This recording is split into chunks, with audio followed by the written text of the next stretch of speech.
Welcome to Shimoku. Now let's examine each of the outputs to understand what information each can provide. Scoring naive.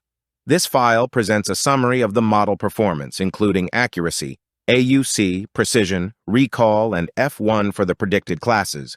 Churn true or false. It is useful for obtaining an overview of how the model discriminates between customers predicted to churn and those predicted to stay. Drives and barriers, DFDB.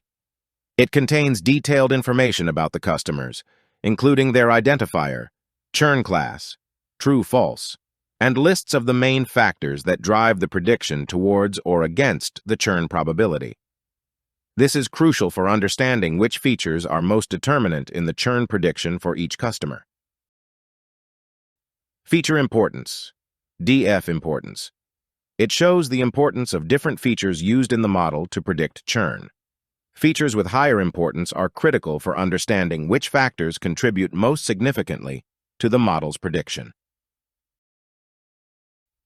Partial dependence plot, DF-PDP.